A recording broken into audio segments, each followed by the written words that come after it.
ఒకరోజు సాయంత్రం Tom, Jerry miss బెల్లాతో కలిసి పార్క్కి వెళ్తారు. పార్క్లో వాళ్ళు ఆడుతూ ఉండగా ఒక్కసారిగా ఆకాశం అంతా చీకటిగా మారిపోయి ఎక్కువ గాలులతో చెట్లు ఊగుతూ భయంకరంగా మారిపోతుంది. మిస్ బెల్లా, హే టామ్, జెర్రీ, పదండి ఇంటికి వెళ్ళిపోదాం అంటుంది. అయితే ముగ్గురు నడుస్తూ ఉండగా జెర్రీకి ఒక చెక్క బొమ్మ కనిపిస్తుంది. జెర్రీ టామ్తో, ఈ బొమ్మ మనం ఇంటికి తీసుకొని వెళ్దామా అంటాడు. అయితే మిస్ బెల్లా అది చూసి వద్దు అని చెప్తుంది. అయినా వినకుండా జెర్రీ ఆ బొమ్మని ఇంటికి తీసుకొని వస్తాడు. ముగ్గురు భోజనం చేసి పడుకోవటానికి సిద్ధమవుతారు. అయితే టామ్, జెర్రీ ఇద్దరు ఒక గదిలో పడుకుంటారు. ఆ రోజు అర్ధరాత్రి టామ్, జెర్రీ మంచి నిద్రలో ఉండగా ఎవరో నడుస్తున్న అడుగుల శబ్దం వస్తుంది. ఇద్దరు ఒక్కసారిగా ఉలిక్కిపడి లేచి చూస్తారు, కానీ ఏమీ కనిపించదు. మళ్ళీ పడుకుంటారు.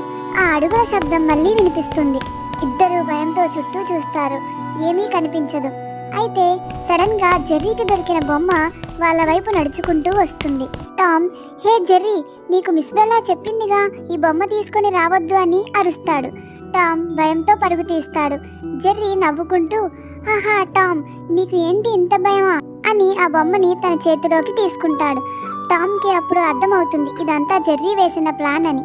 అంతే, ఇంకా జెర్రీని పట్టుకోవటానికి ప్రయత్నం చేస్తాడు. ఇద్దరు మళ్ళీ అల్లరి స్టార్ట్ చేస్తారు. Please do like, share, subscribe and comment.